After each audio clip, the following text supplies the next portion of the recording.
প্রকার জেলেটিন ছাড়াই আমি এই আমের জেলিটা বানিয়েছি। এই জেলিটা বানানো একবার শিখে গেলে আর কখনো দোকান থেকে জেলি কিনে খেতে হবে না। এটা দেখুন একদম পারফেক্ট হয়েছে, কি সুন্দর জমে গেছে। তো আমি এই জেলিটা বানানোর জন্য এখানে 5টা কাঁচা আম নিয়ে নিয়েছি। আমগুলো আমি ভালোভাবে খোসা ছাড়িয়ে নিব। এই দেখতে পাচ্ছেন সুন্দর করে আমগুলো খোসা ছাড়িয়ে নিয়েছি, কোনোভাবে সবুজ অংশটুকু থাকা যাবে না।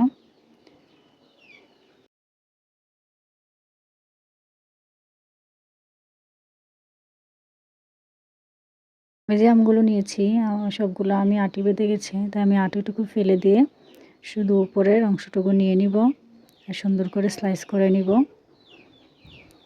যে দেখতে পাচ্ছেন আমি এইভাবে কেটে নিচ্ছি আমগুলো।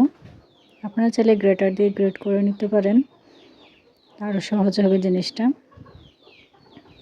এগুলো এখন আমি ভালোভাবে ধুয়ে নিব, তারপরে চুলায় বসিয়ে দিচ্ছি। এখানে কিন্তু কোনো পানি অ্যাড করতে হবে না। আমি যে চিনিটুকু দিয়েছি, এখানে আমি 1 কাপ চিনি দিয়েছি। এই চিনি থেকে আস্তে আস্তে পানি উঠবে। আর একটু দিয়েছি লবণ। চুলাটা কমিয়ে রাখতে হবে প্রথম অবস্থায়, যাতে করে নিচ দিয়ে লেগে না যায়। আর একটু দিয়ে দিয়েছি হলুদের গুঁড়া, কালারটা সুন্দর আসবে।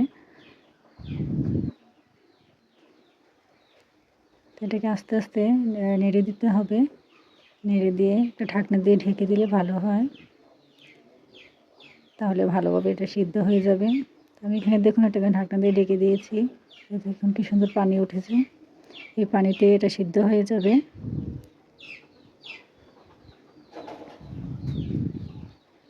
এটা যখন ভালোভাবে সিদ্ধ হয়ে যাবে, সিদ্ধ হয়ে যাওয়ার পর এটাকে একটু ভালোভাবে নাড়াচাড়া করলেই এটা দেখবেন সুন্দর গলে যাবে, একদম জেলির মতো হয়ে যাবে। আর যদি আপনি এটাকে একটু ঘুটিয়ে নিতে পারেন তাহলে আরও সুন্দর হবে জিনিসটা। এই যে দেখুন আমার এটা কি সুন্দর এখনই জেলি জেলি হয়ে গেছে।